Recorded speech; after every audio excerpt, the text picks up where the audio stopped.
नमस्कार, मैं हूं संजय शर्मा। आप देख रहे हैं 4 PM न्यूज नेटवर्क।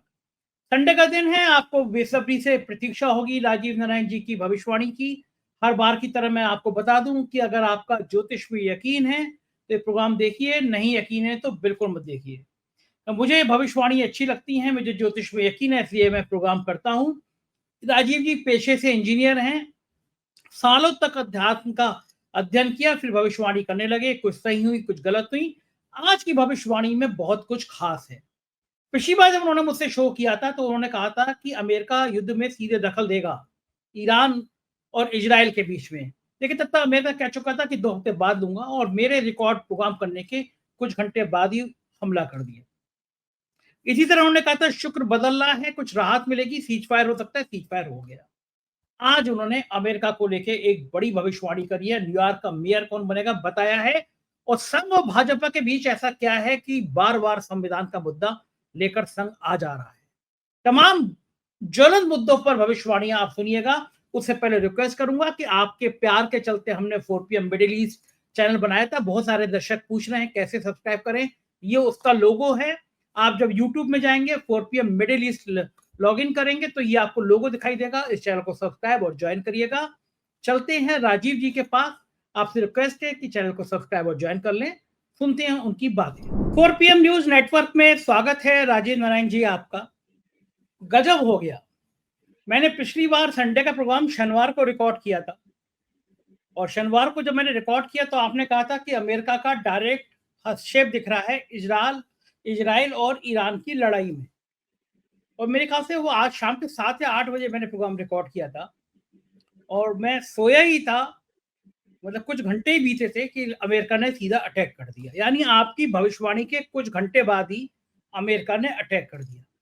मैं सुबह उठा, शॉक्ड। मैंने कहा राजीव जी को क्या सपने में, क्योंकि तब तक कोई मान नहीं रहा था कि सीधा अमेरिका अटैक कर देगा। अमेरिका ने भी कहा था कि हमें 2 हफ्ते का टाइम चाहिए, और यस आपने यस यस। कह दिया था कि नहीं भाई, वो अमेरिका हस्तक्षेप करेगा। दूसरा, आपने कहा था कि शुक्र 28 से 27 जून को चेंज हो रहा है, तो कुछ पॉजिटिव समाचार भी मिल सकते हैं। तो सीज फायर हो गया। मुझे दोनों बातें देखकर इतना हैरानी हुई। मुझे लगा कि राजीव जी का ये बजरंग बली का कनेक्शन कौन सा है, ये कौन सी ऐसी बात बताते हैं जो सही हो जाती है। और आपके फैन इतने बढ़ते जा रहे हैं। मैं आज रेलवे मजदूर यूनियन ने, सबसे बड़ी यूनियन है देश की रेलवे की, उन लोगों ने मुझे सम्मानित किया। मेरे को बड़े फैन है वो 4 PM के यूनियन के पदाधिकारी। तो वो भी कह रहे थे भाई हम 1 घंटे का संडे का प्रोग्राम, राजीव जी का प्रोग्राम नहीं छोड़ते हैं, राजीव जी का प्रोग्राम देखते हैं। तो आज ये बात चल रही थी कि भाई अमेरिका वाली बात उन्होंने बताई, वो सही हो गई। राजीव जी ये सारी भविष्यवाणियां कैसे कर लेते हैं कि युद्ध चल रहा है और युद्ध में आपने कहा कि अमेरिका का डायरेक्ट इन्वॉल्वमेंट है, डायरेक्ट इन्वॉल्वमेंट दिख गया, हो गया। ये चीजें कैसे नजर में आ जाती हैं आपके, कैसे आपने पता कर लिया? जी, देखो ऐसा संजय जी, मैं ये तो हनुमान जी की कृपा, मेरा कुछ नहीं है। मैं तो एक स्टूडेंट हूँ अभी भी, और एक बच्चे की 20 साल के बच्चे की तरह से दर्शक सारे जानते हैं कि अपने नोट्स दिखाता हूँ। मैं नोट्स दिखाता हूँ, और नोट्स इसलिए भी दिखाता हूँ, एक भावुक होकर के बता रहा हूँ कि मैं किसी और प्लेटफॉर्म पे दुनिया में आता नहीं हूँ। कहीं भी कोई मेरा अपना पर्सनल यूट्यूब चैनल कोई कुछ नहीं है। तो मुझे लगता है कि कल को मैं जब दुनिया से चला जाऊंगा तो प्रूफ क्या है लोगों के पास। तो मैं आप लोगों से आग्रह करता हूं कि जो भी आपके पास मटेरियल, स्टडी मटेरियल आ रहा है, आप उसको प्रिजर्व करके रखिए। ये मेरे जाने के बाद आप मुझे याद भी करेंगे। और बहुत अच्छी बात, आपको मजे की बात है, 2 इंसिडेंट सुना रहा हूं। अभी पिछले हफ्ते में जो लोग बीजेपी के बड़े बड़े नेता आए मेरे घर में, बीजेपी के बड़े बड़े नेता है, वो कह रहे थे राजीव जी आपने ज्योतिष को इतना पॉपुलराइज कर दिया है घर घर में। पहले तो ज्योतिषी ये सोचते थे शादी ब्याह बच्चे यही खत्म हो गई, लेकिन आप तो बोले ज्वलंत विषयों पर और पूरे वर्ल्ड की एक एक पॉलिटिकल इवेंट पर आप जब बात करते हो तो उससे इतना इंटरेस्ट लोगों में डेवलप हो गया है। तो लोगों में एडिक्शन हो गया। वो कह रहे थे कि एडिक्शन है, संडे का हर लोग इंतजार करते हैं उस प्रोग्राम का। तो आपकी बात बिल्कुल ठीक है कि मैंने भी कई, मुझे लोग आके बताते कि भाई हम आपका संडे का प्रोग्राम सुनते हैं। मैंने पूछा भाई कि आप लोगों को कैसा लगता है, बोले बहुत मजा आता है, मतलब हम उस प्रोग्राम को बीच में छोड़ नहीं सकते, ऐसा दीवानगी हो गई है।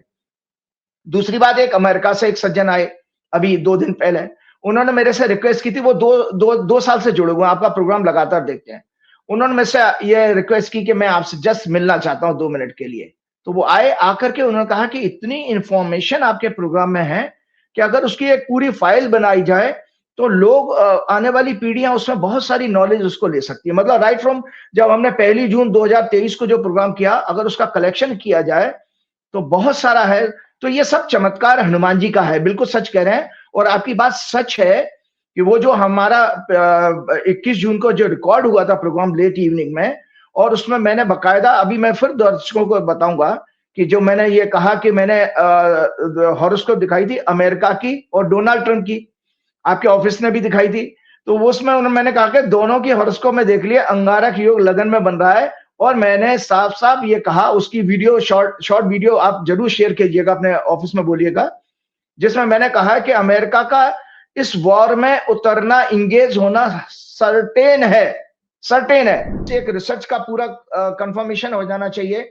चाहे आपकी भगदड़ की, हमारी स्टैम्पेड की घटना कुंभ की हुई थी, रेलवे दुर्घटना हुई, भारत का ऑपरेशन क्या नाम है सिंदूर शुरू हुआ था, भारत पे जो पहलगाम हमला हुआ था उस समय भी, सब जगह पे एक चीज कंसिस्टेंटली आ रही है कि चंद्रमा पीड़ित होता है। इसी तरह यूएस के जन्म हॉरोस्कोप में राहु की महादशा चली और वो 12वें भाव में प्लेस है, ट्रांजिट में ये राहु इनके वार के हाउस 7th हाउस में प्रवेश कर चुका है अमेरिका की 29 मई को। कुंभ राशि 7वां घर बनती है, सिंह लगन की कुंडली है अमेरिका की। लग्न में मंगल केतु के साथ अंगारक योग बना है, तो अमेरिका की कुंडली में भी अंगारक योग बना हुआ लगन में। इसीलिए इन ग्रहों योग के आधार पर ये ऐसा योग बन रहा है कि अमेरिका इस वॉर में जरूर एंटर करेगा, इन्वॉल्व होगा। और आप देखिए मजे की बात है, कुछ घंटे बाद ही अमेरिका ने ऐसी बमबारी की कि वो B2 बॉम्बर जो है, अमेरिका के पास केवल 20 बॉम्ब्स का स्टॉक है और उसने अकेले 14 बॉम्ब्स ईरान के ऊपर ही गिरा दिए एक ही जगह पे, मतलब आउट ऑफ 20। कितना बड़ा महंगा काम उसने किया। तो ये सब हुआ।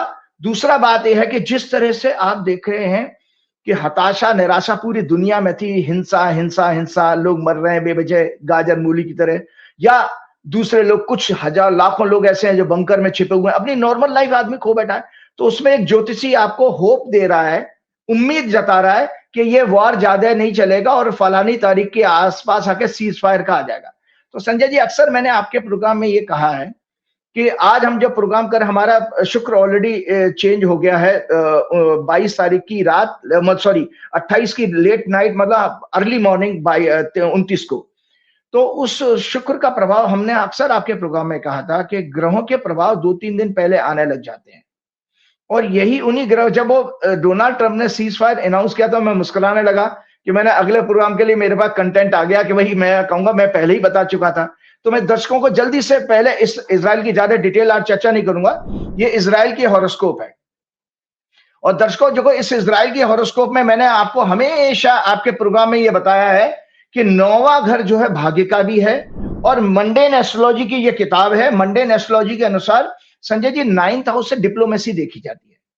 तो और एक बार मैंने अपने इंडिया के फॉर्मर आर्मी चीफ का एक स्टेटमेंट भी आपके प्रोग्राम में शेयर किया था, टाइम्स ऑफ इंडिया में उन्होंने कोट किया था, जिसमें उन्होंने कहा था कि वार कभी भी मिलिट्री नहीं जीत सकती, वार हमेशा जो है डिप्लोमेसी से कंट्रोल होते हैं। मतलब उन्होंने साफ कहा था डिप्लोमेसी से कंट्रोल। तो आप देखिए कि इसमें टॉरस राशि, जो अभी मैंने दर्शकों आपको हॉरोस्कोप दिखाई है, शुक्र जो है टॉरस में आ गया, मतलब इजराइल की कुंडली के भाग्यस्थान में आ गया। और आपको पता है 9th हाउस आध्यात्मिक दृष्टि से चेतना का भी होता है, कॉन्शियसनेस। जब हमारी कॉन्शियसनेस वापस आती है तब हमें अच्छे बुरे का ज्ञान होता है बाबू जी। तो इसीलिए इजराइल को वो आ गया कि भाई इजराइल को समझ में आ गई और अमेरिका की बात मान ली। साथ में अमेरिका की हॉरोस्कोप भी आप दिखाइए, मैं दोबारा नहीं दिखा रहा हूं, आपके ऑफिस में है कि अमेरिका की हॉरोस्कोप में 10वें घर में शुक्र आ गया और 10वें घर से चौथे घर को शुक्र देगा। मैंने हमेशा बताया कि सभी ग्रहों की 7वीं दृष्टि है, मतलब 180 डिग्री सामने जरूर देखेंगे। तो चौथा घर होता है सुख शांति का, तो अमेरिका के दिमाग में भी सुख शांति का कंसेप्ट आ गया। अदरवाइज वो तो सोचिए कि अयातुल्ला खोमनाई को मरवाने की भी बात कर रहा था। और आपने बिल्कुल ठीक कहा कि कहां अमेरिका ये कह रहा है कि 2 हफ्ते बाद 2 हफ्ते लगेंगे डिसीजन लेने में, लेकिन उसी दिन क्यों किया। तो ये सब चीजें हुई हैं। और इसके साथ में अब इजराइल की हॉरोस्कोप बता देता हूं कि इजराइल के हॉरोस्कोप में ये देखिए उनका चंद्रमा उच्च का है। तो इजराइल की और कर्क लगन की हॉरोस्कोप है और शुक्र जो है इनका चौथे घर का लॉर्ड है। जैसे अमेरिका की कुंडली में 4th हाउस को वो एनर्जी दे रहा है, मतलब दृष्टि से देख रहा है, लेकिन और इसके में 4th लॉर्ड है, तो फोर्थ हाउस हमेशा हमारी वैदिक एस्ट्रोलॉजी के अनुसार ये उत्तर काला मित्र है, जिसमें अलग अलग ग्रहों के सिग्निफिकेंस हैं। चौथा घर होता है सुख शांति का, तो शांति तभी आएगी घर में, डोमेस्टिक हैप्पीनेस का भी। तो चौथा घर इजराइल का चतुर्थेश मजबूत हो रहा था, अमेरिका की कुंडली में भी चौथा घर आ रहा था, और जो चेतना का हाउस है इजराइल की कुंडली में वो एक्टिव हुआ हमारे शुक्र की राशि परिवर्तन से, और इसका प्रभाव आप देखिएगा आपके सामने है। और होते होते आप देखिए, एक डेट और मैंने आपके प्रोग्राम में शेयर की थी, 6 जुलाई। तो वर्तमान में 6 जुलाई तक आपको जो आप छोटी सी शुभ समाचार दे रहा हूं, 6 जुलाई तक ये मुझे इसमें ग्रहों के योग के कारण कुछ कॉन्फ्लिक्ट खिंचता हुआ दिखाई दे रहा है। थोड़ी सी संभावना 29 जून को शुक्र जो है शुभ ग्रह है, और इजराइल की कुंडली जो मैंने दर्शकों आपको दिखाई है वो 9th हाउस का में पहुंच रहा है। शुक्र की वृषभ राशि होती है कन्या लगन की कुंडली में, और शुक्र जो है वृषभ राशि में ही आ रहा है। 9th हाउस डिप्लोमेसी का होता है और भाग्य का स्थान भी होता है। तो डिप्लोमेटिक जो है प्रोसेस में इजराइल अपनी रजामंदी दिखा सकता है शामिल होने की। और उधर 6 जुलाई के बाद जब बृहस्पति उदय होंगे जो इनके 10वें घर में बैठे हैं, मतलब प्रधानमंत्री नेतन्याहू के हाउस में बैठे हैं, तो इजराइल ये वॉर के रुकने की, सीजफायर होने का संभावना बन रही है 6 जुलाई। मैंने 6 जुलाई को भी कहा था कि बृहस्पति अस्त चल रहे हैं, और नेतन्याहू की जो उसकी इजराइल की हॉरोस्कोप में चौथे घर में क्या नाम है बृहस्पति है, फोर्थ लॉर्ड होकर के, तो 10वें घर को देख रहे हैं। 10वां घर होता है हमारा प्रधानमंत्री का। और इसी तरह से बृहस्पति की महादशा ईरान की कुंडली में भी चल रही है जो मैंने अभी दिखाई थी, और ईरान की कुंडली में 12वें भाव में है। अगर वो बृहस्पति अस्त नहीं होता तो संजय जी इस वॉर में ईरान का इतना नुकसान नहीं होता, क्योंकि महादशा का स्वामी 12वें घर में, 12वां घर नुकसान का होता है। लेकिन जन्म के जब हम प्रेडिक्शन करते हैं, दर्शकों की नॉलेज के लिए बता रहा हूं, प्रेडिक्शन करते समय हमेशा याद रखिए कि गोचर जो है रिजल्ट को फ्रक्टिफाई तो करता है, उसके परिणाम को बताता है, परंतु मूल कुंडली में, जो जन्म कुंडली में अगर उसकी स्थिति मजबूत है तो उसको जो है बहुत बड़े नुकसान या अच्छा बड़ा नुकसान या फायदा, ये जन्म की कुंडली बताती। मतलब जन्म की कुंडली में पूरा प्रारब्ध है आपका। इनकी कुंडली में जो ईरान की कुंडली है, 9वें घर का स्वामी है बृहस्पति, 9th हाउस का स्वामी है और उच्च का है, और इनका कर्क लगन की कुंडली है, और कर्क लगन का स्वामी जो चंद्रमा होता है वो भी 11th हाउस में उच्च का है। इसीलिए जब हम एक जनरल भाषा में बात करते हैं, देखिए नुकसान तो मिलिट्री में, वॉर हो, मिलिट्री कॉन्फ्लिक्ट हो, कभी किसी का फायदा नहीं होता, आम जनता ही मरती है। हमेशा मैंने अपने प्रोग्राम में, आपके प्रोग्राम में कहा है कि वॉर में किसी की विक्ट्री और डिफीट नहीं होती, वॉर में हमेशा आम जनता हारती है। इसलिए बता रहा हूं कि इजराइल ने अभी एडमिट किया है संजय जी कि उसका जो है टोटल लॉस इस समय $12 बिलियन का हो गया, जो हिस्ट्री में जब से 1948 में इजराइल बना है तब से इतना बड़ा नुकसान कभी नहीं हुआ। $12 बिलियन, जिसमें इंक्लूड उन्होंने किया जो आपका आर्म्स यूज हुए, प्लस जो पब्लिक प्रॉपर्टी डैमेज हुई उसका कंपनसेशन उनको देना पड़ेगा सरकार को, वगैरह वगैरह। टोटल एक्सपेंडिचर अभी ये पेपर में ही आया था, ये कल परसों ही मैंने पढ़ा। तो आप देखो कि, और इस वजह नैरेटिव क्या बनी, हमने बहुत सारे वीडियो देखे, आपने भी देखे होंगे कि इसमें ईरान बेसिकली ऊपर निकल के आया। और मैंने आपके प्रोग्राम में ये कहा भी था पिछले प्रोग्राम में कि कोई दुनिया की ताकत ईरान की संस्कृति को खत्म नहीं कर सकती, ईरान के वजूद को कोई खत्म नहीं कर सकता। नेता आएंगे जाएंगे मर जाएंगे, लेकिन देश तो वहीं रहेगा। तो ईरान की संस्कृति वैसी रहेगी, क्योंकि उनकी मूल कुंडली जो इस्लामिक नेशन बना 1 अप्रैल 1979 को, वो बहुत मजबूत है, बहुत मजबूत है। तो इसी सीरीज में आज एक भविष्यवाणी एक करने जा रहा हूं, चेताने, बहुत चैलेंजिंग भविष्यवाणी कर रहा हूं। 9th हाउस जो होता है हमारा बेसिकली इंटरनेशनल फेम का होता है, और इनका जो है 8th हाउस होता है, वो होता है इन्वेस्टिगेशन का। तो साइंटिफिक इन्वेंशन जो है वो 9th हाउस से देखे जाते हैं। अक्टूबर के, ये बृहस्पति अतिचारी होकर के अक्टूबर के फर्स्ट वीक में लगभग पहुंचेगा। 20 अक्टूबर से इनकी कोई ग्रह दशा मैंने पढ़ी थी ईरान की, तो अक्टूबर से मेरे दर्शक डेट नोट याद करके रखें। एक और चैलेंज भविष्यवाणी करने जा रहा हूं, अक्टूबर 2025 से लेके फरवरी 2026 के बीच में अक्टूबर 2025 टू फरवरी 2026 ईरान के आपको न्यूज आ जाएगी पब्लिक डोमेन में, ईरान ने न्यूक्लियर बॉम्ब डेवलप कर दिया। Iran nuclear bomb, yes, Iran की हॉरोस्कोप इतनी मजबूत है कि जो लोग अभी शक कर रहे हैं वो सच है कि ईरान उस स्टेज तक पहुंच चुका है। कौन सा समय बताया, फिर से बताइए जरा एक बार। अक्टूबर 2025 टू फरवरी 2026, इस दौरान जो ग्रह दशा है ईरान की वो इतनी पावरफुल है, जो 9th हाउस उनका बली हो रहा है, स्ट्रांग हो रहा है। 9th हाउस से मैंने कहा कि साइंटिफिक इन्वेंशन और इंटरनेशनल फेम देखा जाता है, तो सारे झगड़े वहीं खत्म हो जाएंगे जब ईरान की न्यूज आ जाएगी ईरान ने न्यूक्लियर बॉम्ब डेवलप कर लिया। तो ये जी बड़ी न्यूज आपको मैंने ये भविष्यवाणी आज आपके सामने रख दी है। तो ये आप देखो इस तरह से। अब मैं एक और चीज अभी आज आपके सामने शेयर करने जा रहा हूं, एक मैंने अपनी तरफ से लिए संजय जी। आज मैंने अरेंज की, पूरा उसमें रिसर्च किया, इवेंट्स को मैच कराया, फिर जाकर के मैं आज उस चीज को शेयर करने जा रहा हूं आपके सामने कि बेंजामिन नेतन्याहू की हॉरोस्कोप मुझे मिली है, और मैं आज आपको एक चौंकाने वाली भविष्यवाणी एक और दर्शकों आज आपके सामने कर रहा हूं। ये देखिए दर्शकों, ये बेंजामिन नेतन्याहू की हॉरोस्कोप है, और बेंजामिन नेतन्याहू को हम लोग इवेंट्स के आधार पर हॉरोस्कोप मैच करते हैं। हालांकि जो हम उसमें ग्रॉक से या चैट जीपीटी से उनके बर्थ टाइम को पूछते हैं तो उसमें 9:30 से 11:30 के बीच में बताया गया था टाइम, कि कोई कंफर्म टाइम नहीं है, कि वीवीआईपी का टाइम मिल नहीं पाता है। हमने घटनाओं के आधार पर देखा कि इनकी वृश्चिक लग्न की हॉरोस्कोप है, और इनके लग्न में शुक्र है, बृहस्पति इनका नीच का 3रे घर में है, राहु इनके 5वें घर में है, इंटेलिजेंट है और साइंस के स्टूडेंट भी रहे, और शनि मंगल इनका 10वें घर में है, और चंद्रमा केतु बुध इनके 11वें भाव में है, सूर्य इनका नीच का है, 10th लॉर्ड होता है वृश्चिक लग्न का, वो 12वें भाव में।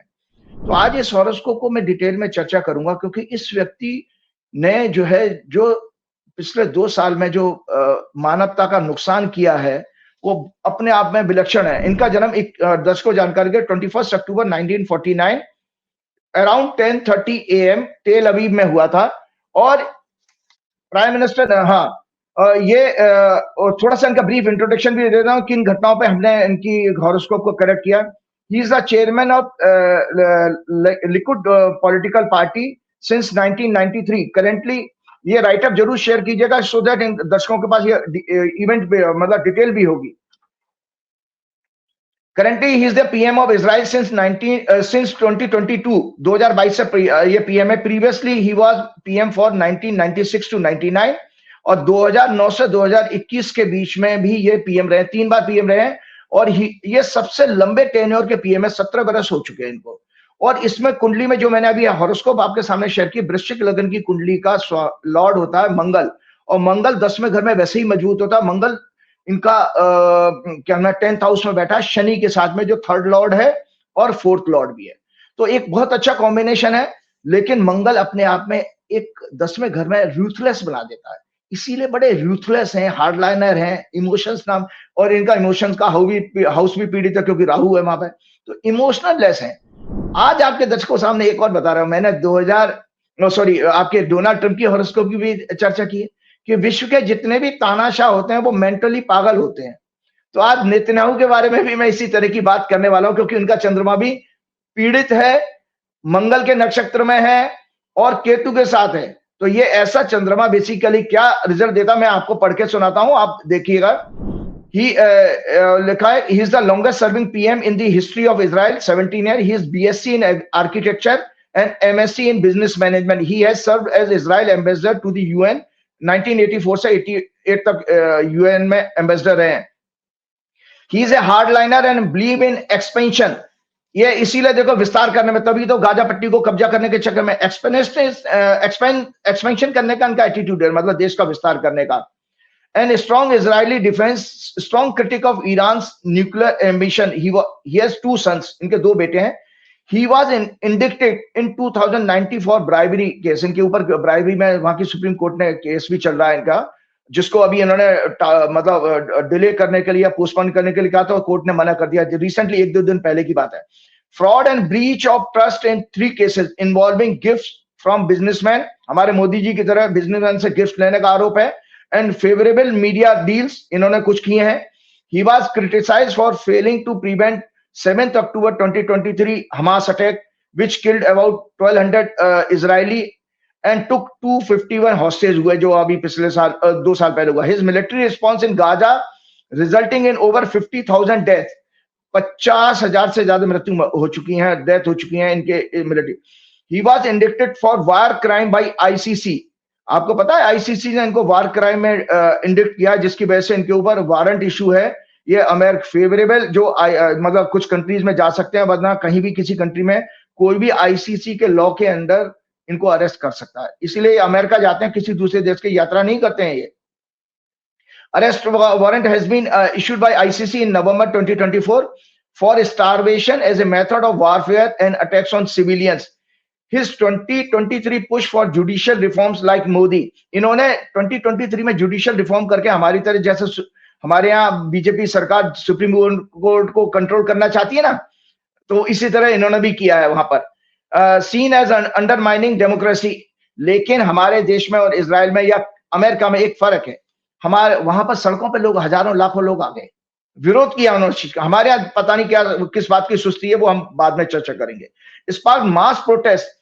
He has a very good old relation with Trump family. आपको पता है इनके, मैंने जब पढ़ा इनके बारे में, मैं रिसर्च कर रहा था कि इनके डोनाल्ड ट्रम्प के फादर से भी अच्छे रिलेशन थे।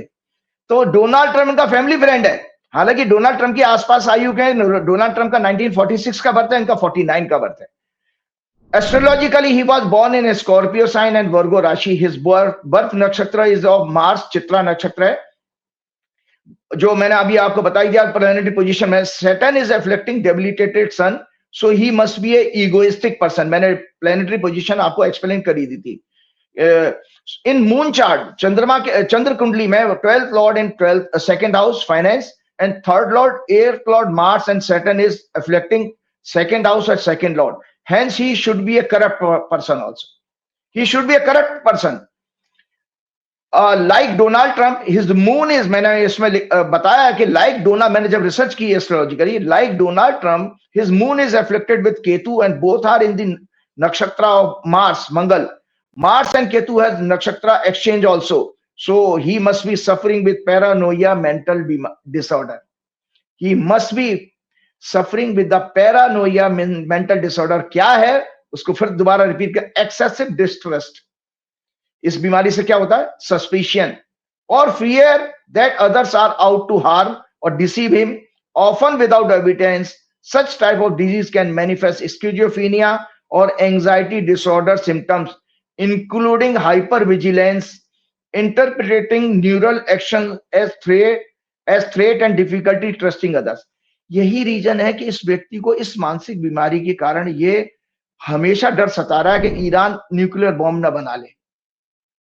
और इसी तरह से हमास को इतनी सारी मास किलिंग की आपके, अगर हमास ने अटैक किया इसी मेंटल डिसऑर्डर के कारण दर्शकों, इसने लेबनान, हिजबुल्ला और हमास, इन सब लोगों को, कितने बड़े बड़े लीडर्स को मारा है। और यही रीजन है इसका, ये हाइपर विजिलेंट है। ये मेंटल डिसऑर्डर होता है, ये पैरानोया बीमारी का, वो मतलब जरूरत से ज्यादा चौकन्ने। यही कारण है कि इनकी मैक्सिमम एनर्जी मोसाद, जो उनकी जो जांच एजेंसी है, उस पर फोकस रहता है। ये दूसरे देश में जासूस फैला करके, भाई ईरान में इतना सारा नुकसान कैसे हुआ, भाई इनके लोग वहां के लोगों से मिल गए। और पहले भी आपको दर्शकों जानकारी के लिए बता देता हूं कि जो इस करंट रिजीम जो है ईरान में है, उससे पहले वहां पर शाह होते थे जो अमेरिका के पिट्ठू होते थे। अमेरिका का पूरा दखलंदाजी थी, आप लोग सब जानते होंगे, हिस्ट्री में आप देखेंगे पढ़ेंगे। तो वहां पर अभी भी ईरान में कुछ पब्लिक ऐसी है जो शाह, अभी उनका शाह का बेटा अमेरिका से कुछ कुछ स्टेटमेंट भी दे रहा था गवर्नमेंट चेंज होने के, तो उसका फायदा उठा के वो प्रो इजरायली भी है। इसीलिए इनको ये फायदा मिला कि इन्होंने वहां पर जाकर के वहां के ईरान के लोगों के साथ मिलकर षड्यंत्र रचा और कई सारे मिलिट्री जनरल्स को मरवाया और 14 साइंटिस्टों को, न्यूक्लियर साइंटिस्टों को मरवाया। तो ये सब चीजें आई हैं। और अभी तो ये सब इसी मेंटल डिसऑर्डर के कारण। तो जब तक ये है, इनको शांति नहीं मिलेगी। ये और जिस दिन इनके पास आया, उनके आने वाले टाइम, जब इनको न्यूज जिस दिन मिलेगी न्यूक्लियर बॉम्ब कि ईरान ने बना लिया, तब उनका क्या हाल होगा मैं आगे बताने जा रहा हूं। इसीलिए अभी तक गाजा में जेनोसाइड इन्होंने अभी तक जारी रखा है और ये ईरान के न्यूक्लियर प्रोग्राम से घबराते हैं। इस मेंटल डिसऑर्डर के कारण ही इन्होंने ईरान पर 13 जून को अटैक करके उनके कई मिलिट्री कमांडर्स और न्यूक्लियर साइंटिस्ट की हत्या कर दी। इसी सस्पिशन के कारण ये अपनी जांच एजेंसी मोसाद की एक्टिविटीज में जरूरत से ज्यादा इन्वॉल्व रहते हैं। इन्होंने हमास, हिजबुल्लाह के कई टॉप लीडर्स को इनकी मदद से मरवाया। 13 जून को इनकी दशा थी केतु मंगल, जब इन्होंने ईरान पर अटैक किया है, और चंद्रमा उस दिन धनु राशि में शनि से पीड़ित था जिस दिन अटैक किया है। मार्स इनका 64th नवांशा लॉर्ड है और 6 लॉर्ड भी है, लग्ना लॉर्ड भी है। शुक्र वीनस इनका 22nd दृष्टिकोण लॉर्ड है। 7 जून को ट्रांजिटिंग मार्स इनके जन्म के मार्स और शनि से गोचर कर रहा था। ये 90 days, these 90 days from 7 June to 7 September are very dangerous for his life. 90 days, these 90 days are very very dangerous for his life. इनके लिए बिल्कुल फैटल है। इनकी जान को भी खतरा है। इनकी हॉरोस्कोप में वायलेंट डेथ का भी योग है। और currently Saturn is transiting in his chart from मारक हाउस 7th हाउस। जब मंगल इनके जन्म के मून और केतु के ऊपर ट्रांजिट करेगा, कन्या राशि में जब मंगल आएगा, और हिज दशा, एस्ट्रोलॉजिकल दशा विल बी केतु सैटर्न की दशा 3 अगस्त से शुरू हो रही है, 3 अगस्त 2025 से। तब इनको एयर एक्सीडेंट, कैसे है, बाय एयर एक्सीडेंट और ड्रोन अटैक, एयर एक्सीडेंट और ड्रोन अटैक से इनको, इनकी लाइफ को कोई किसी तरह का बहुत बड़ा लाइफ थ्रेटनिंग फेज है इनका इसी 90 दिन। ये अभी भी डर के कारण बंकर्स में रहते हैं, याद रखिएगा, क्योंकि पैरानोइया बीमारी मैंने बताया। केतु वीनस अगर ये बचे तो केतु वीनस का जो अगला फेज है सितंबर ऑनवर्ड्स, उसमें इनकी सत्ता से हटा दिए जाएंगे। ये इनके लिए है। तो ये मैंने इस तरह से इनके हॉरोस्कोप का आज डिटेल में। गजब, आपने तो आज पूरी अंतरराष्ट्रीय संबंधों की पूरी समीक्षा कर डाली। जरा भारत की तरफ लौटते हैं। भारत में भी कुछ नियम कायदों को लेकर बड़ा विवाद चल रहा है। मुझे लगता है, मैंने कल के अपने शो में भी कहा था कि मोदी जी को ट्रंप के बाद सबसे ज्यादा डर लगता है तो संविधान शब्द से लगता है। जहां संविधान का मुद्दा आता है, मोदी जी डर जाते हैं, क्योंकि अगर संविधान का मुद्दा नहीं होता तो सरकार एनडीए की नहीं होती, मोदी सरकार होती। जैसे वो कहते थे मोदी सरकार, अब कहना पड़ता है एनडीए सरकार। लेकिन बीच में दत्तात्रेय होश बोले ने फिर विवाद छेड़ दिया कि भाई धर्मनिरपेक्षता, सेकुलरिज्म और समाजवाद, ये प्रस्तावना से हटना चाहिए। मतलब संविधान पे फिर मामला। शिवराज सिंह चौहान ने तुरंत हाँ में हाँ मिला दी। और बीजेपी का अपनी जो संविधान है उसमें लिखा है समाजवाद शब्द भी धर्मनिरपेक्षतावाद, यानी अपना ही किया नियम और कायदा कानून पढ़ते नहीं है। तो ये बार बार जो संघ है बीजेपी को इतना ज्यादा फंसाता क्यों है? कौन सा ग्रह ऐसा है बीजेपी का संघ का जो अब इस समय मेल नहीं खा रहा? वरना दोनों एक ही हैं, अलग अलग तो है नहीं। और संघ में और मोदी जी में क्या ग्रह नक्षत्र कुछ गड़बड़ाते रहेंगे, टकराते रहेंगे? आपने कुछ अध्ययन किया हो तो बताइए। जी बिल्कुल, आप बहुत अच्छी बात की। पहले तो दर्शकों को फिर रिपीट कर देता हूं, मंडे एस्ट्रोलॉजी की जो बुक दिखाई थी, ये भारत का चार्ट है। तो जो 9th हाउस होता है, हमने आपको बताया 9th हाउस बहुत इंपॉर्टेंट है। 9th हाउस से इंटरनेशनल रिलेशन, डेमोक्रेसी और डेमोक्रेटिक इंस्टीट्यूशन और कॉन्स्टिट्यूशन और सुप्रीम कोर्ट, ये सारे 9th हाउस से देखे जाते हैं। तो दर्शकों, मैं आपको बताऊं कि भाई क्यों, आपने जो आपका प्रश्न का जवाब है, क्यों बीजेपी को इस सब चीज से नफरत है, तो बीजेपी का चार्ट देख लीजिए जरा। बीजेपी के चार्ट 9th हाउस इतना ज्यादा पीड़ित है संजय जी कि 9th हाउस का लॉर्ड शनि वक्री है और राहु और मंगल से पीड़ित है। मंगल इस कुंडली का मिथुन लगन की हॉरोस्कोप का 6वें घर का लॉर्ड है, 6th लॉर्ड है। तो और इनका लग्नेश इसी कुंडली का बुध जो है वो 9th हाउस में केतु के साथ है, राहु केतु के एक्सिस में कपट योग बना रहा है। तो इस पार्टी को मैंने अक्सर आपके कितने बार, मतलब कई सैकड़ों प्रोग्राम कर लिए होंगे, मतलब आपके 2 साल से ज्यादा समय में मैंने लगातार बताया कि ये पार्टी कभी भी ये राइट अप है, इसको मैं शेयर नहीं करूंगा, बस जब बता देता हूं कि ये कपट योग है। और ये इसीलिए ये पार्टी जीते जी कभी भी संविधान में बिलीव नहीं कर सकती। उनकी हमेशा चेष्टा रहेगी, वो तो इनको साथ ग्रह योग ऐसा था कि 400 पार का नारायण का पूरा नहीं हुआ पिछले बरस, नहीं तो ये इसको संविधान को खत्म ही कर देते। और ये कभी भी रहते हुए अपने डेमोक्रेटिक इंस्टीट्यूशन को कभी सेव नहीं कर सकते। और डेमोक्रेसी का मतलब ये कहेंगे, ये पूछना चाहेंगे, ये अभी सेलिब्रेट कर रहे थे मतलब इंदिरा गांधी कांग्रेस गवर्नमेंट को घेरने की कोशिश कर रहे थे। 50 साल हो गए इमरजेंसी लगाने को, कह रहे थे कि इमरजेंसी की हत्या की। हत्या तो 11 साल में जो हुई है मैं दर्शकों के साथ शेयर करूंगा। तो आपका पहला कारण तो मैंने ये बता दिया कि भाई इनकी हॉरोस्कोप में, जन्म की हॉरोस्कोप में ही ऐसे ग्रह योग हैं जिसके कारण ये संविधान का कभी सम्मान नहीं कर सकते और दिखावा है, पाखंड है। अब मैं दूसरी हॉरोस्कोप दिखा रहा हूं, डिटेल में चर्चा फिर करूंगा। पता नहीं आरएसएस का मुकद्दर ज्यादा अच्छा है, वो मैं समय नहीं मिल पाता है। ये आरएसएस की हॉरोस्कोप है और दर्शकों इस आरएसएस की फॉर्मेशन 27 सितंबर 1925 को हुई थी और अभी 100 साल पूरे होने वाले हैं। 9:56 सुबह का समय नागपुर में। और इनकी हॉरोस्कोप में दर्शकों देख लो 9th हाउस भी पीड़ित है, जो मैंने अभी आपको एक्सप्लेन किया कॉन्स्टिट्यूशन का होता है। चंद्रमा 9th लॉर्ड है जो राहु केतु के बीच में है। चंद्रमा इनका तीसरे घर में केतु के साथ एफ्लिक्टेड है। और इनकी हॉरोस्कोप में आपको पता है 4th Lord in 12th house. अपने देश को ये संगठन कभी खुशहाल नहीं रख पाएगा, पब्लिक हार्मनी कभी मेंटेन नहीं कर पाएगा। मतलब जो पब्लिक में जो भाईचारा है वो कभी मेंटेन नहीं कर सकते, क्योंकि 12वें घर का लॉर्ड शनि इनका जिस कुंडली में क्या नाम है, चौथे घर का लॉर्ड 12th हाउस में चला गया। और तीसरे घर का लॉर्ड भी शनि है इसी कुंडली का, वो भी 12वें घर में होने का मतलब है इनके रहते हुए कभी भी हमारे भारत के पड़ोसी देशों से संबंध अच्छे नहीं होंगे। इसीलिए आरएसएस की आइडियोलॉजी बेसिकली डिप्लोमेसी के लिए बहुत ही खराब है और भारत को कभी भी विश्व में इनके रहते हुए उनकी आइडियोलॉजी में कभी सम्मान नहीं मिल सकता। 7th Lord in 12th house इस कुंडली में शुक्र जो है 12वें घर में, इनके प्रभाव में आते ही विदेशों में भारत की इमेज और खराब होगी।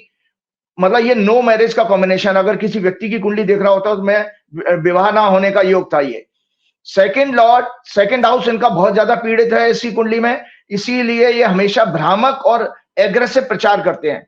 चंद्रमा किसी की कुंडली में पीड़ित होगा, एक तो फियर साइकोसिस आती है, दूसरा हमेशा भ्रम पैदा करने वाला काम करेंगे, और तीसरा अगर होता प्रोपेगेंडा का। तो राइट फ्रॉम आजादी से देखो आरएसएस का प्रोपेगेंडा एंटी मुस्लिम रहा और एंटी बाबा साहब अंबेडकर रहा। हमेशा इनका हिस्ट्री उठा के देख लीजिए, मैंने भी थोड़ा बहुत पढ़ने की कोशिश की है कि उस जमाने में भी बाबा साहब अंबेडकर के ये पुतले जलाते थे, उनका भयंकर विरोध करते थे ये। तो ये बाबा साहब अंबेडकर का और जो संविधान जो बनाया उस समय के विद्वान लोगों ने जो बनाया था, इनको कभी रास नहीं आता। इन्होंने भारत के झंडे पर भी प्रश्न चिन्ह उठाया था संजय जी, क्योंकि ये तो सैफन एक रंग का झंडा मानते हैं। ये कहते थे ये 3 झंडे क्यों हैं, 3 रंग क्यों हैं इसमें भारत में, मतलब हमारा हरा रंग है, केसरिया है और सफेद रंग है। तो आपको जानकारी के लिए बता देता दर्शकों, कभी मैंने सोचा था कि आपसे शेयर जरूर करूंगा।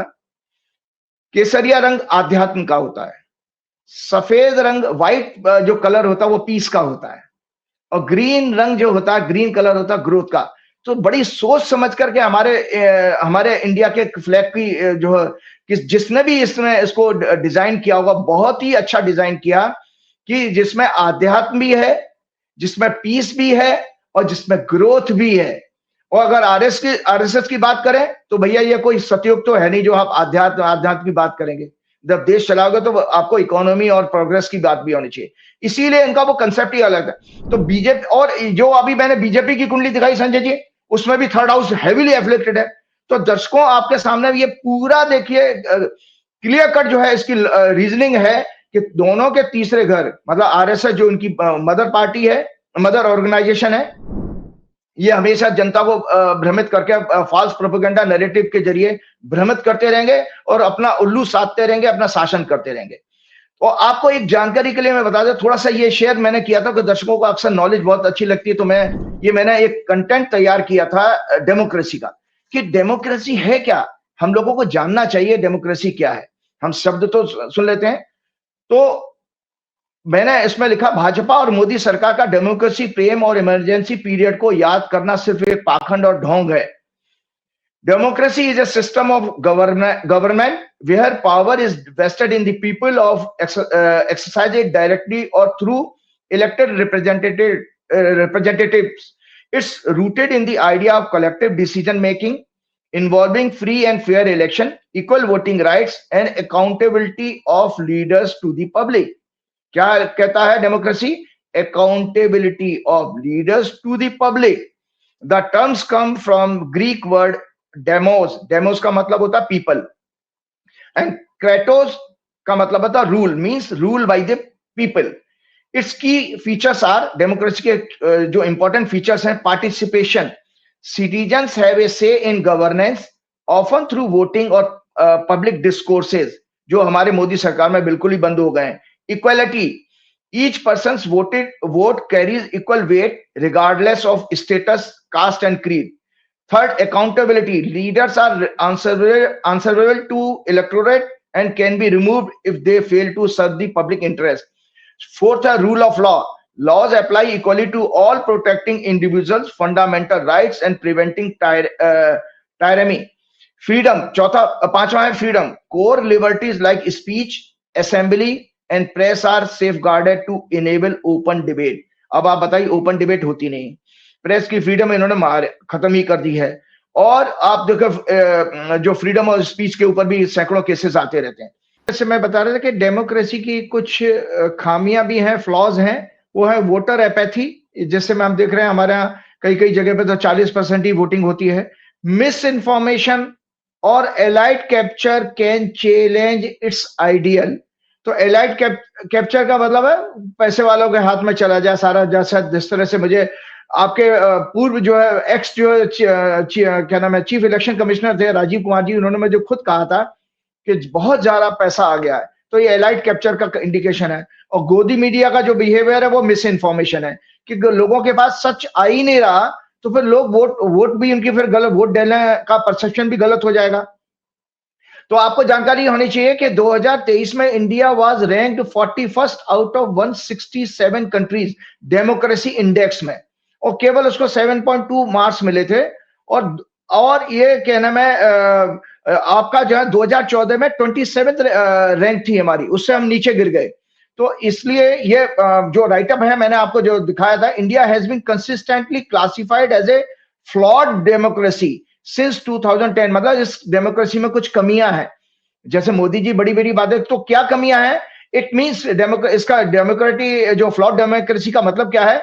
It means it holds free and fair elections and respect basic civil liberties, but faces issues such as media freedom, infringement, suppression of political opposition, and underdeveloped political culture. हमारे यहाँ पॉलिटिकल कल्चर भी बहुत develop नहीं है. अब आप देखो कैसे कहां से उठा के आपने मोहन यादव जी को चीफ मिनिस्टर बना दिया, क्या बैकग्राउंड थी उनकी. ऐसे वो राजस्थान में आप चीफ मिनिस्टर, किसी को भी आप चीफ मिनिस्टर ऐसे बना देते हो, क्या वो मासेस का लीडर है? नहीं है. तो ये एक अनडेवलप्ड, क्योंकि आप कास्ट के आधार पर किसी को बना देते हो, तो ये अनडेवलप्ड क्या नाम है पॉलिटिकल कल्चर के रूप में आ जाए.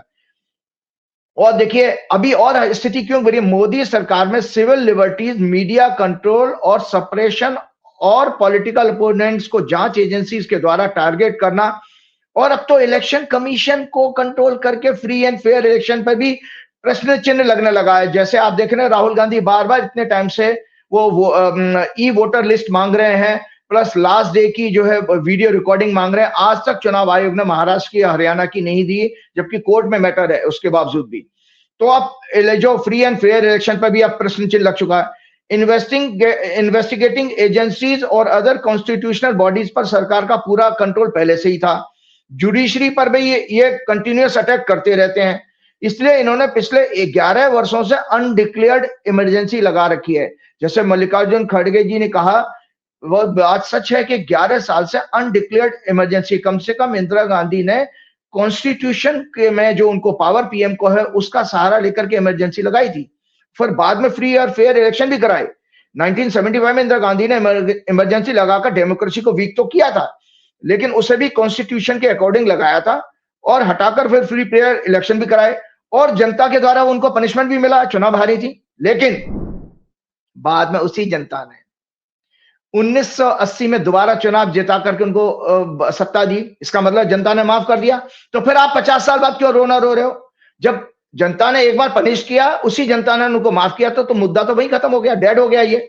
तो इस तरह से ये मोदी सरकार 50 वर्ष से उस डेड टॉपिक को पुनः उठाकर केवल पाखंड और फेक नैरेटिव चलाकर देश को अपनी फेल्ड डिप्लोमेसी के कारण लगातार विदेशों में हो रहे अपमान और जनता के मुद्दे, महंगाई, भ्रष्टाचार, बेरोजगारी, आतंकवाद और अनेक फेल्ड पॉलिसी से जनता का ध्यान भटकाने का ढोंग है केवल। तो संजय जी, आपको पता है कि डोनाल्ड ट्रंप ने अभी नाटो देशों के सम्मेलन में फिर कह दिया कि मैंने वॉर रुकवाया। तो मोदी जी का 35 मिनट का फोन का समझ में नहीं आता। और मेरा जैसा साधारण आदमी तो संजय जी कभी कभी सोचा मोदी जी को अंग्रेजी आती नहीं ठीक से। डोनाल्ड ट्रंप का प्रोनाउंसिएशन अमेरिकन का वैसे भी थोड़ा टफ होता है और डोनाल्ड ट्रंप को हिंदी आती नहीं है, तो 35 मिनट कैसे बात कर लेंगे, क्या बात कर रहे होंगे। तो वो भगवान भरोसे है, जो जांच का विषय है। तो नाटो देशों में इन्होंने सम्मेलन में उन्होंने फिर पाकिस्तान इंडिया का वार रुकवाया, उन्हें ट्रेड करने के लिए कहा, पाकिस्तान के आर्मी जनरल को इंप्रेसिव कहा। उसने फिर पाकिस्तानी जनरल की वो लगातार तारीफ कर रहा है। और हाल ही में संघाई कोऑपरेशन ऑर्गेनाइजेशन एससीओ में राजनाथ जी जो अभी गए हैं, वहां पर क्या हुआ, डिफेंस मिनिस्टर्स मीट में करंट एससीओ चेयर चाइना ने पहलगाम मैसेकर को इंक्लूड ही नहीं किया, करने नहीं दिया, और इंस्टेड ये कहा कि टेररिस्ट एक्टिविटीज जो बलूचिस्तान में हो रही है उसका मुद्दा उसमें जोड़ दिया। तो ये कितना बड़ा फेलियर है कि हम वो 51 सांसद आपने भेजे। और आप सुनिए, अभी 24-25 जून को इस्तांबुल में ओआईसी की जो ऑर्गेनाइजेशन ऑफ इस्लामिक कोऑपरेशन है, 27 मेंबर है, उसकी मीटिंग हुई थी। आपको पता है संजय जी, आपके जो सांसद 51 सांसद गए थे, उसमें 11 देश उसमें जो मेंबर हैं ओआईसी के, उसमें भी विजिट करके आए थे। वहां पर भी भारत के कश्मीर के मुद्दे को उन्होंने शामिल कर लिया और भारत को इंडस वाटर ट्रीटी के लिए भी कहा कि भाई ये सब गलत है। तो वहां पर भी भारत के खिलाफ टिप्पणी उन्होंने की है, जिसमें लिखा है भारत ने ओआईसी को जम्मू कश्मीर सहित भारत के आंतरिक मामलों में टिप्पणी को अनुचित बताते हुए खारिज किया। 27 देशों के संगठन में ईरान सहित लगभग 11 देशों में 51 सांसदों के दल ने विजिट किया था। उनका विजिट का असर टोटल फेलियर रहा इस रेजोल्यूशन के पास। तो आप देखिए, और आपको पता है कि ये जेएनके का मुद्दा मैंने आपको बता ही दिया कि उसमें उन्होंने कैसे पाकिस्तान क्या नाम है, और ये लगातार मोदी जी की 150 विदेश यात्राओं का फल आपको मिला। मोदी जी फिर वापस आ रहे हैं। साथ में आप चलते चलते बता रहा हूं कि जो आरएसएस ने मुद्दा उठाया था कि मेरा काम है कि जो मैं पढ़ के थोड़ी सी इंफॉर्मेशन जनता के सामने लेकर के आऊं, और मैं उसको ड्यूटी भी समझता हूं कि जो अभी इन्होंने दत्तात्रेय होश में लेने, पैसे नाम तो उनका होश में बोले, कम से कम वो होश में तो बोले, पढ़ पढ़ा के बोले। उनको पता होना चाहिए कि नवंबर 2024 में आपका सीजीआई संजीव खन्ना ने जजमेंट दिया है इसमें। जब कई सारी पिटीशन लगी तो मैं उस जजमेंट को पढ़ के सुना देता हूं। इन नवंबर 2024, two judge bench of then CGI delivered a significant judgment by dismissing a series of petitions challenging the inclusion of the words socialist and secular in the preamble of Indian Constitution. ये और कहां पर शामिल की गई, introduce through 42nd amendment in 1976, Indira Gandhi के period में वो ऐड किया गया था। द बेंच सेड, बेंच की ऑब्जर्वेशन क्या थी, the bench said that the original tenants of preamble reflected a secular ethos and the 1976 amendment merely made this fully expressed, leaving no question. उसने वो पूरा डिफाइन किया अमेंडमेंट ने। सो bench explain secularism का मतलब होता सर्वधर्म समभाव, किसी धर्म से विरोध नहीं है, सारे धर्मों का सम्मान। सेक्युलरिज्म का मतलब होता है, अंग्रेजों ने गलत मीनिंग दिया था।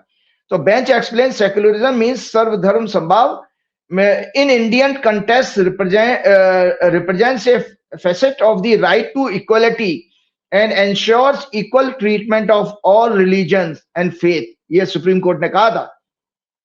खन्ना जी ने रिमार्क किया, after so many years, Khanna remark after so many years why rake up the issue now and emphasized that the amendment had withstood judicial scrutiny for decades and also declined the petitioner's request to refer the matter to a larger bench, finding the arguments flawed.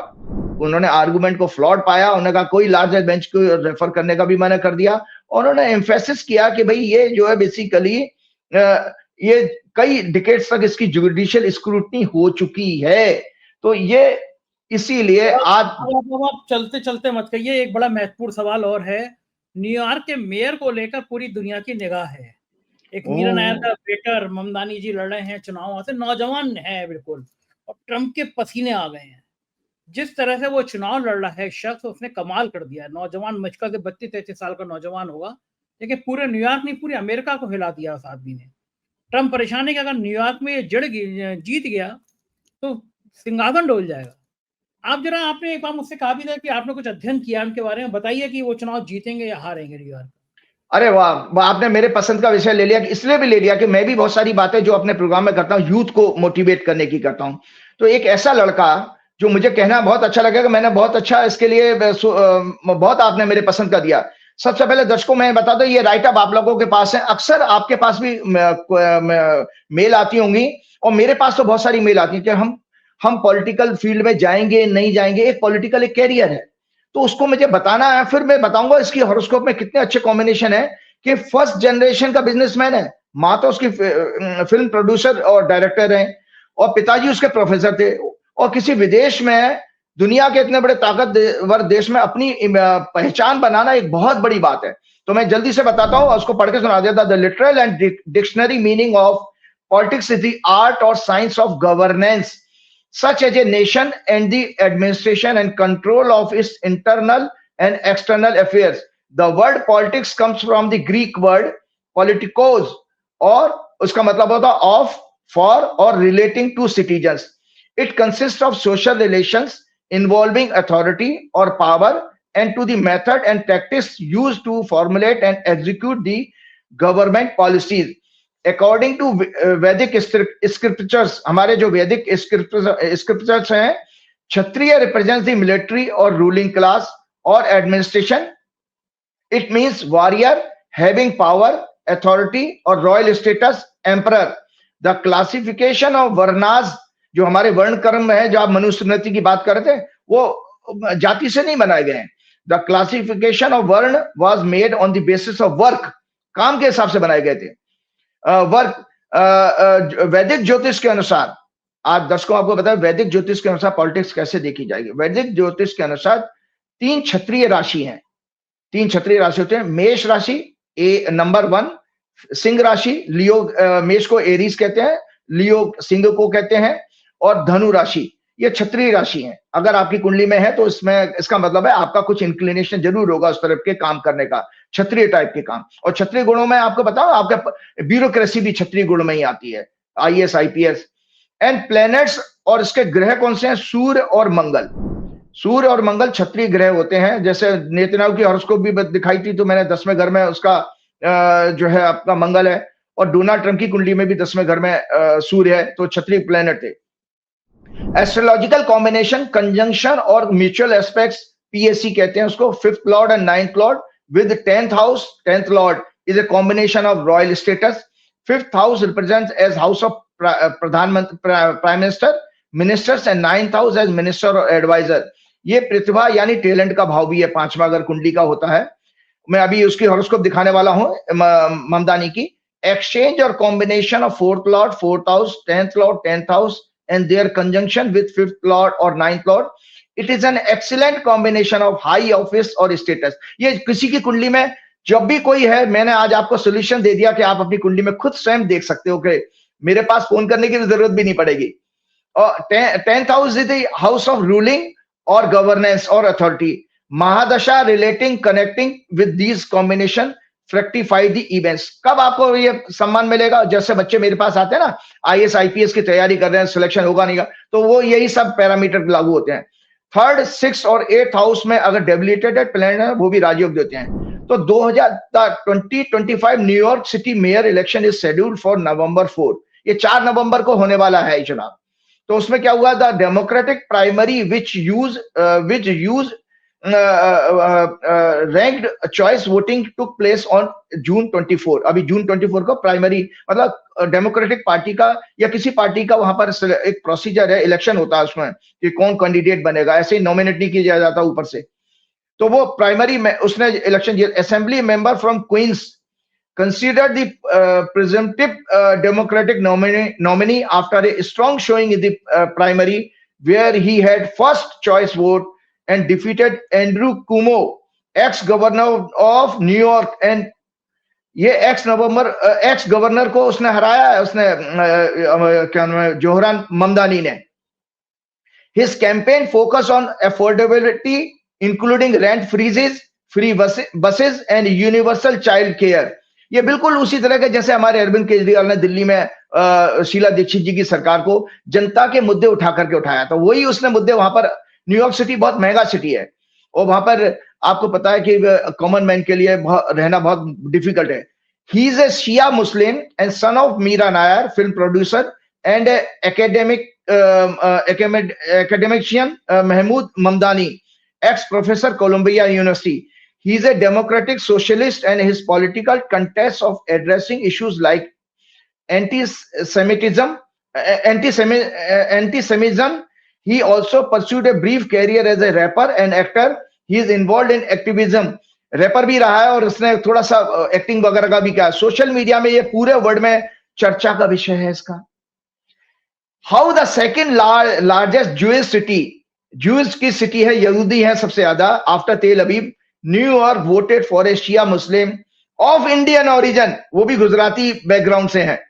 यहाँ पर 2 million से ज्यादा Jews रहते हैं, आपके दर्शकों की जानकारी के लिए बताना। इन्होंने एक्स गवर्नर को डिफीट किया है। ये नरेंद्र मोदी और डोनाल्ड ट्रंप की पॉलिसीज के घोर विरोधी हैं संजय जी। इन्होंने यहां तक कहा है कि अगर मैं मेयर चुन के आ गया और नेतन्याहू अगर न्यूयॉर्क आएंगे मैं उनको अरेस्ट कर लूंगा। आईसीसी का वारंट है नेतन्याहू के बारे में, मैंने अभी आपको बताया। इन्होंने कहा अगर मैं मेयर बन गया और नेतन्याहू न्यूयॉर्क आया मैं उसको अरेस्ट कर लूंगा। साथ में नरेंद्र मोदी को तुलना भी उन्होंने नेतन्याहू के साथ ही की थी और गुजरात दंगों को उन्होंने बहुत क्रिटिसाइज किया था। डोनाल्ड ट्रंप के बारे में भी इन्होंने यही बातें की हैं और इन्होंने मतलब किस गाजा में जो जेनोसाइड किया उसको भी इन्होंने बहुत क्रिटिसाइज किया। आज भारत में गोदी मीडिया, इस भारतीय मूल के युवा जिसकी चर्चा पूरे विश्व में, उनकी स्मार्ट पर्सनैलिटी, ओरेटरी पावर, उसकी जबरदस्त ओरेटरी पावर, मैंने भी उसकी कुछ वीडियोस देखी हैं। Oratory power, bold and fiery but sober attitude, bold और फायरी है बट एटीट्यूड बहुत सोबर है। उनकी public policies based political campaigns के लिए हो रहा, उसको कवर करने में इंटरेस्टेड क्यों नहीं है हमारी गोदी मीडिया? क्योंकि एक तो ये गुजराती मुस्लिम बैकग्राउंड के हैं जिन्होंने मोदी जी के गुजरात दंगों में रोल को ओपनली क्रिटिसाइज किया। दूसरा, ट्रंप और इजराइल के पीएम के बारे में भी ये नेगेटिव ओपिनियन रखते हैं। इनका कैंपेन रोटी कपड़ा मकान पर बेस्ड है, की फिलॉसफी पर बेस्ड है, जिसकी वजह से ये बहुत बहुत पॉपुलर हो रहे हैं। अब मैं इनकी हॉरोस्कोप दिखा देता हूं दर्शकों, ये इनकी हॉरोस्कोप, इस पर पूरी मैंने चर्चा की है। ये हॉरोस्कोप देखिए, इनका जन्म 10 अक्टूबर 1991 को हुआ है, 1991 का बर्थ है, फ्राइडे, और रात का 1 बज के मतलब सुबह से early morning 1 hour 16 minute 20 second का बर्थ है इनका। कंपाला युगांडा में बर्थ हुआ है इनका। कैंसर लगन है, कर्क लगन की कुंडली, बृहस्पति और शुक्र इनके दूसरे घर में सरस्वती योग बना रहे हैं। अगर शुभ ग्रह दूसरे घर में हो तो उसकी ओरेटरी पावर बहुत अच्छी। मेरे भी सेकंड हाउस में वीनस है, इनके भी सेकंड हाउस में वीनस और क्या नाम है, जुपिटर है। सूर्य, मंगल और बुध इनके चौथे घर में जो दसम भाव को दे रहे हैं। मैंने अभी दर्शकों आपको जो एस्ट्रोलॉजी के पैरामीटर बताए कि कोई व्यक्ति राजनीति के लिए तब जाएगा जब उसका सूर्य और मंगल का कनेक्शन 10वें घर से होगा, और चौथा घर हमारा इलेक्शन जीतने का होता है, तो वो भी इनके हॉरोस्कोप में आ रहा है। शनि और चंद्रमा इनका 7वें भाव में है। किसी की कुंडली में भी शनि और मून अगर इकट्ठे हों तो फिलोसफिकल बेंट होता है उसका माइंड, इसीलिए वो रोटी कपड़ा की मांग कर रहा। वरना तो आपको पता है आपके देश में राजनीति में कौन आता है, थानों पर कब्जा करने के लिए, डील करवाने के लिए, करप्शन के लिए, है ना, ये भाई यही सब चीजें, धन कितना उगाया जाए, और होता भी है। 10-10 करोड़ में, 50-50 करोड़ में एमपी और 10 करोड़ में अगर आपकी एमएलए की सीट मिलेगी तो लोग पैसे कमाने ही आएंगे, अगर उनको आपको टिकट मिलने के लिए इतना पैसा खर्चा करना पड़ता है। तो Shani moon combination basically is a combination of detachment, ये वैराग्य का योग है, इसीलिए वो बंदा कुछ और भी कर सकता था। और मैंने लिखा है कि influence of 9th Lord on 10th house, excellent planetary influence for politics and fearless administration skill. और इनके अंदर 12th लॉर्ड, देखो 9th लॉर्ड जुपिटर की दृष्टि जा रही है 10th हाउस पर, सो मोरल और एथिक्स भी है, एम्पैथी भी इनके अंदर बहुत है। तो मैं जल्दी से इसके बारे में आपको बताने जा रहा हूं। आज मैंने इनके हॉरोस्कोप को इसलिए डिस्कस करना चाहा संजय जी, उचित समझा कि ऑडियंस देखे जाने की कैसे कोई यंगस्टर जिसका कोई पॉलिटिकल बैकग्राउंड नहीं है, फर्स्ट जनरेशन का पॉलिटिशियन है, ओबामा की तरह। ओबामा भी इसी तरह से, वो भी बहुत हम्बल बैकग्राउंड से, साधारण बैकग्राउंड से आते थे, और मुस्लिम है जो ज्यूज की सिटी में अपनी जगह बनाता है, पब्लिक के इश्यूज उठाता है, और विदेश में वर्ल्ड के फेमस सिटी में इनका कैंपेन और कंटेस्ट एक एक्स गवर्नर के साथ होता है जो अरबों खरबों है। और आपको पता है संजय जी, उस एक्स गवर्नर के पास 36 मिलियन डॉलर का उसका कैंपेन में कलेक्शन हुआ, इसके पास मात्र 9 मिलियन का, मतलब चौगुना उसके पास, एक्स गवर्नर के पास पैसा था जो चंदे से उसने इकट्ठा किया। इसके पास पैसे भी 1/4 थे, लेकिन उसके बावजूद भी वो जीत के आया। और अब मैं आज आप दर्शकों भविष्यवाणी करने जा रहा हूं कि 4 नवंबर को जब इसका इलेक्शन होगा मेयर का, अभी तो उसने वो डेमोक्रेटिक पार्टी का कैंडिडेट बन गया। अब ट्रंप को क्यों खतरा है? ट्रंप को खतरा है, हमारे भारत में भी मीडिया ने क्यों नहीं, एक बेसिक इश्यू उठाता हूं। जिस तरह की राजनीति हमारे यहाँ हो रही है, पैसे की लेन देन के साथ में, आपने देखा अमित शाह जी एमएलए खरीद लेते हैं, सरकारें गिरा देते हैं, धन लूटा जा रहा है, रिसोर्सेज पर कब्जा हो रहा है, 1-2 इंडस्ट्रियलिस्ट को सारे चीज, तो ये बेसिकली एलाइट का कंट्रोल हो रहा है एडमिनिस्ट्रेशन पे। इनको हर वो व्यक्ति खतरे में आएगा, अरविंद केजरीवाल जैसा, या जो है क्या जोहरान ममदानी जैसा, जो पब्लिक के इश्यूज पर बात करेगा, जो खुद साधारण रहेगा। और इसीलिए तो ओबामा भी पॉपुलर हुए थे। तो दूसरा बात है कि एक वो मुस्लिम है, तो उनको तो हजम ही होगा, डाइजेस्ट नहीं होगा। आपको पता है कि किस तरह से डेमोक्रेटिक पार्टी की वो हमारी कमला हैरिस थी, लेकिन डोनाल्ड ट्रंप का हमारे यहाँ हवन किया जा रहा है, उनके लिए वो किया जा रहा है, उनकी हारने के लिए लोग दुआ कर रहे थे। और तुलसी गवाड़ के लिए तो आप खुश हो सकते हो, सेलिब्रेट कर सकते हो, लेकिन इस इंडियन ओरिजिन के बच्चे के लिए नहीं कर सकते। बच्चा है 91 का बॉर्न है केवल, उसके लिए नहीं आप कर सकते। उसकी पर्सनैलिटी देखिए, और उसने वो आपको आपके हमारे इंडिया में यूथ बिल्कुल डिमोटिवेटेड हो चुका है। उसको जब लीडर देखते हैं, करप्ट चारों देखते हैं। हालांकि राहुल गांधी बहुत अच्छा काम कर रहे हैं, और जो बेस्ट गुण है किसी पॉलिटिशियन में होने चाहिए, एक ऐसे लीडर के जो मोटिवेट कर सकता है आज की यूथ को, उसमें इस बच्चे के तो मैं बता ही रहा हूं, लेकिन आप देखिए राहुल गांधी के अंदर भी है। तो मैं जल्दी से बताता हूं एस्ट्रोलॉजिकल एनालिसिस क्या है इसकी, हॉरोस्कोप की। कैंसर लग्न, कैप्रिकॉर्न मून साइन, बर्थ नक्षत्र Dhanishtha, whose lord is Mars, 5th and 10th lord है इस कुंडली का, placed in 4th house of power with 2nd lord sun and Mercury, third है, और मरकरी क्या है, 3rd lord और 12th lord है। इसलिए 12th house का जब कनेक्शन आता है संजय जी, विदेश में आप विदेश में नाम तभी कमाओगे जब 12वें घर का संबंध 10वें घर से आ जाए, 11वें घर से संबंध आए, 12वें घर से संबंध आए, तो आप विदेश में आपको यश मिलेगा, आप सक्सेस भी मिलेगी। तो वो कुंडली में योग बन गया।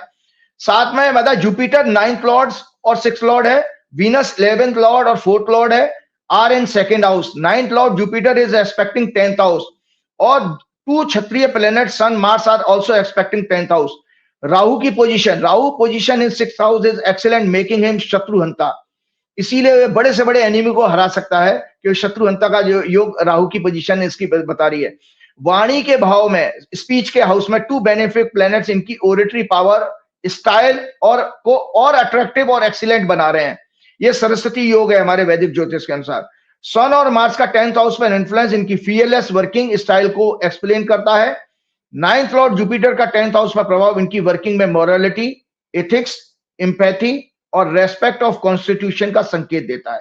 ये सदैव पब्लिक वेलफेयर के लिए बेहद ईमानदारी से काम करेंगे, एक डिग्निफाइड तरीके से। मंगल और शनि कॉम्बिनेशन, जिस पर मार्स की 4th एस्पेक्ट है, इन्हें एग्रेसिव, रेस्टलेस 7th हाउस में एस्पेक्ट भी पड़ रही है, बट फिलोसफिकल बेंट का बनाती है। 5th लॉर्ड मार्स की एस्पेक्ट उनके 7th हाउस पर है, इसलिए इनकी लव मैरिज हुई है। इन्हें सीरियन ओरिजिन की लड़की से लव मैरिज की, क्योंकि 5वां घर का संबंध अगर 7 में से हो तो लव मैरिज मैं अपने प्रोग्राम में बता भी चुका हूं। 4th मार्च से इनकी जुपिटर वीनस दशा जो 3 नवंबर 2026 तक चलेगी। क्यों इनका राइज हुआ अभी? 4 मार्च से इनकी जुपिटर और वीनस की दशा शुरू हुई, जो 2nd हाउस में, और वीनस 4th लॉर्ड है और जुपिटर 10th हाउस को देख रहा है। जुपिटर 6th लॉर्ड और 9th लॉर्ड है, वीनस 11th हाउस का सक्सेस का लॉर्ड है, और 4th लॉर्ड पावर का भी है।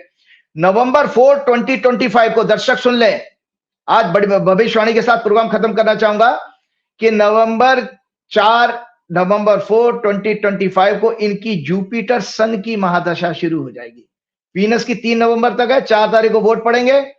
जुपिटर सन दशा शुरू हो जाएगी, सन 10th हाउस को देख रहा है, शुरू हो जाएगी, जो इनके 10th को जन्म कुंडी में एक्सपेक्ट कर रहे हैं। उस समय जुपिटर इनके लग्न में एक्सॉल्टेड होगा, कैंसर में आ चुका होगा जुपिटर, और सन इनके जन्म के सन से ट्रांजिट कर रहा होगा। सन उस समय तुला राशि में होगा, लिब्रा में, इनके जन्म के सन से गोचर कर रहा होगा।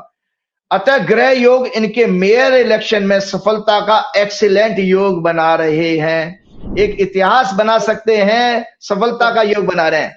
इसके साथ चलते चलते हनुमान जी से प्रार्थना, श्री गुरु चरण सरोज रज निज मन मुकुर सुधार, वर्णव रघुवर बिमल जसु जो दायक फलचार, बुद्धिहीन तनु जान के सुमरो पवन कुमार, बल बुद्धि विद्या देव मोह हरौ कलेश का। जय श्री राम, जय हनुमान।